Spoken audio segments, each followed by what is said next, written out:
Jadi daripada buang waktu, buang tenaga, buang pikiran, saya ada di sini untuk barang ini.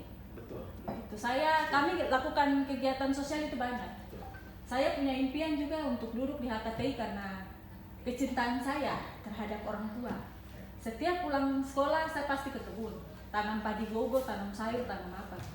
Karena dulu pejabat-pejabat belum ada otsus, bapak saya 1 juta itu dia bisa bagi hanya untuk naik perahu bagi satu kampung semua. Sekarang orang bisa panen ubi, bisa panen durian yang paling enak di Kepulauan Yapen sampai padi Ambai Diri itu, kopi Ambai Diri itu bapak saya pelopornya. Bawa alat kopi pertama kali ke Wamena, sekarang viralnya kopi Papua, itu saya punya bapak yang bawa mesin. Lumbung padi di Merauke sampai dapat penghargaan 5 juta hektar kontribusi padi Papua untuk Indonesia, saya punya bapak dapat penghargaan pagi malam dia meninggal di Jakarta berdikirim. Jadi hari ini alasan cinta saya untuk HKTI, untuk petani itu besar, sangat besar. Jadi alasannya saya ada di sini itu salah satu yang seperti itu. Nah, kemudian kita bicara dari segi teknis. Dari usaha skala kecil ini modal terbatas, teknologi sederhana apa adanya. Jadi itu juga bagian yang kadang-kadang bikin orang berpikir panjang. Kemudian infrastruktur yang tidak mendukung. Contohnya saja Bukisi. Bukisi ini salah satu kampung yang dia masih ada di sekitar provinsi Papua. Kita pakai provinsi atau kota Jayapura atau kabupaten Jayapura ini sebagai barometer. Jadi kalau bilang ibu kota di Indonesia ini Jakarta, Jayapura itu ibu kotanya. Bukis ini masih di samping. Tapi kita mau giling gabah saja, toh naik perahu, turun perahu, naik pickup, kembali naik perahu. Tidak ada alat. Karena ini, minta maaf, saya agak sedikit menyenggol, bukan saya menjatuhkan, tidak. Birokrasi berjalan ini, kepala dinas sampai mulai bukan ketahanan pangan saja, bukan pertanian saja. Mulai dari PU sampai mana, sarjana pendidikan saja bisa duduk jadi kepala dinas PU. Bagaimana dia bisa bicara untuk infrastruktur? Karena itu kepentingan politik bukan karena hati, hanya karena uang. Seperti itu, saya mohon maaf, bukan saya menjatuhkan, saya punya saudara-saudara di sana, tapi keadaan ini sudah bikin mereka lupa tujuan utama kita duduk sebagai pelayan masyarakat itu apa. Itu tadi. Kemudian pemasaran. Kadang barang ada, bawa ke pasar ya sudah, merangkul saja begitu. Ini tidak. Jadi mereka tuh bahkan sangat disayangkan ini. Kita punya tanaman-tanaman endemik yang tidak ada di dunia lain, hanya ada di situ. Dari ciri khas rasa, contohnya syafu yang kemarin saya sempat bicara. Syafu ini, dia itu hanya tumbuh di situ saja. Tapi saya bisa bikin jadi pizza, jadi tepung, jadi mie, jadi brownies, jadi es krim. Iya, dia tuh seperti ubi. Tapi ada perbandingannya ketika dipadukan dengan tepung-tepung lain.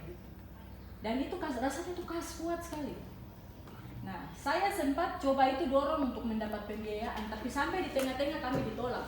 Hanya karena persoalan politik di Papua. Dong pikir nanti kita kasih makan OPM dengan dana, dong kasih. Padahal kita mau kelola ini juga.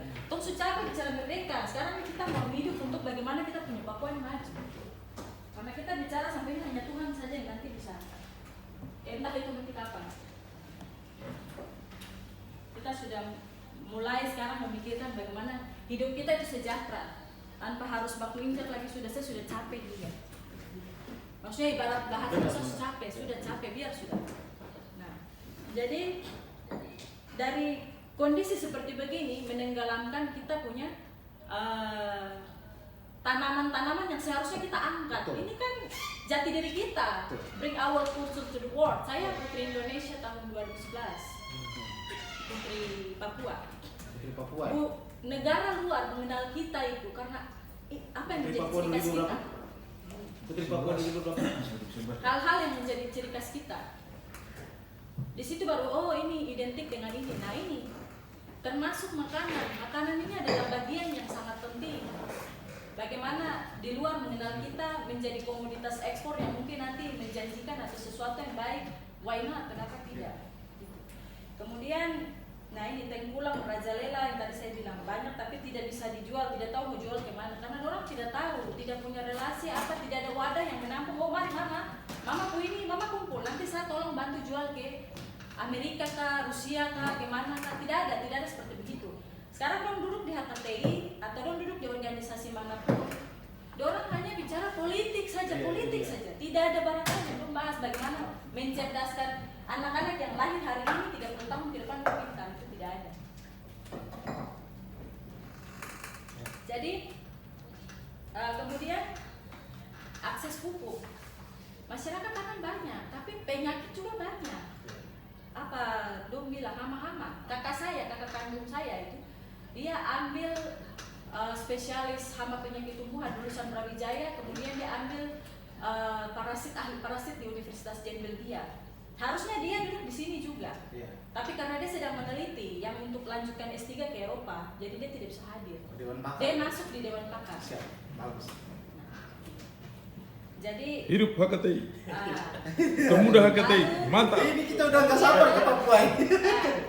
Ahli fungsi, jadi hutan sudah mulai diahli fungsikan, tempat-tempat di kota ini sudah yang layak atau tempat-tempat ini sudah mulai dijadikan perumahan, pertokoan, jalan, ya itu memang penting juga. Tapi bagaimana kita tidak menyampingkan kebutuhan ini penting sekali. Ya harus berseimbang.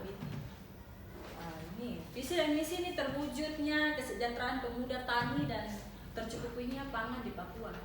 Ini sampai di daerah gunung di atas itu pernah dengar kelaparan karena cuaca yang ekstrim, kondisi geografis yang berbeda.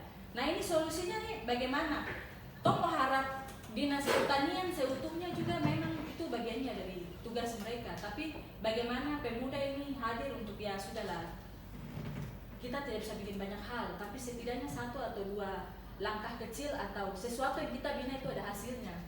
Sehingga besok kita bicara berdiri, barang apa yang bos buat ini, saya sudah buat yang ini. Biar kecil saja tapi saya sudah lakukan, berdampak.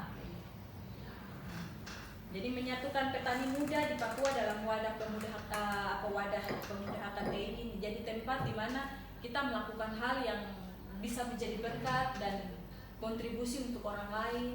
Kemudian meningkatkan nilai tambahan dan daya saing baik dalam hal komoditas pertanian maupun SDM pemuda tani.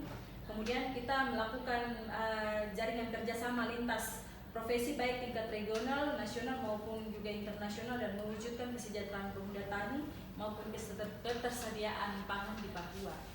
Nah, lalu solusinya apa dalam persoalan seperti begini? Nah, mungkin ada banyak hal, tapi saya tidak akan ini. Intinya saja tuh kita menunjukkan hasil dari dunia pertanian ini kita kirim ke pemuda tani. Jadi kalau dinas pertanian dong bisa kirim ke ini, kita juga punya bisa mungkin ya berapa orang lah. Artinya ketika dia kembali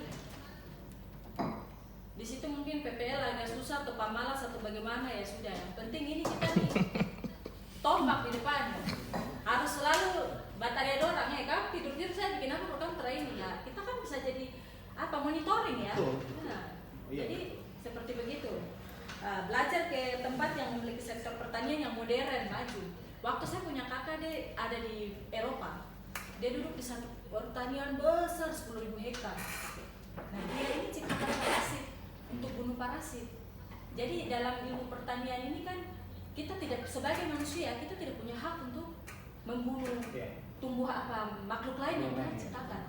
Kita tidak berhak. Jadi sebenarnya pakai pestisida itu berdosa juga melanggar hukum, merusak rantai satu itu.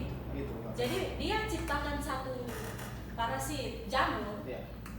Jamur itu disemprotkan ke tanaman ini. Jadi jamur ini yang nanti makan dia punya hama. Jadi lebih kepada organik. Dia duduk, dia lihat, dia bilang saya bisa kasih rusak perkebunan 10 hektar ini hanya dalam 1 bulan. Kenapa? Saya ciptakan parasitnya. Disebar parasit. Dia ciptakan parasitnya, dia ciptakan. Jadi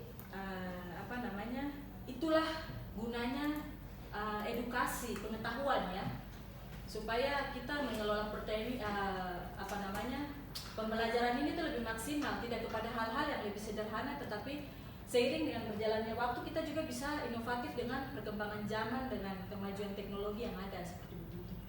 Nah kemudian kita membantu petani dalam mendapatkan akses bibit unggul, bibit di Papua nih kadang tuh dulu ambil yang di pinggir-pinggir pasar ya harus buang.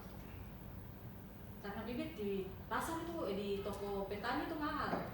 Saya ini biasanya setiap 3 bulan saya rombak saya punya ini kebun sendiri. Jadi saya punya tanah sendiri 5 hektar itu jadi saya punya tempat refreshing. Nah ini Pak Dewan Pembina satu ini kalau dia lagi stres saya bawa dia pergi tengok panen terong di kebun. Nah kemudian kita dapatkan pasar. Pasar ini sangat penting. Barang ada tidak laku ya, itu akan menurunkan minat daripada petani-petani yang menyediakan bahan-bahan pangan. Jalin kerjasama dengan pihak yang memberikan modal. Nah ini yang seperti tadi saya bilang. Saya sudah berusaha sampai di ujung, tapi karena persoalan politik, akhirnya kontrak saya dibatalkan. Terus toh mau berteriak sama siapa kalau negara saja tidak dukung kita? Toh mau minta tolong sama siapa kalau negara saja tidak bantu kita untuk dapatkan ini? Itu. Seperti begitu. Makanya masuk ke moda tani HKTI. Jadi, saya percaya pasti saya di sini ada jalan yang Betul. terbuka. Amin. Amin. Ada Pak Sekjen. Amin. Terus kita melibatkan petani dalam event-event nasional maupun internasional. Jadi ke sana tuh lihat, jangan tak putar dalam kata dalam tempurung saja dong bilang.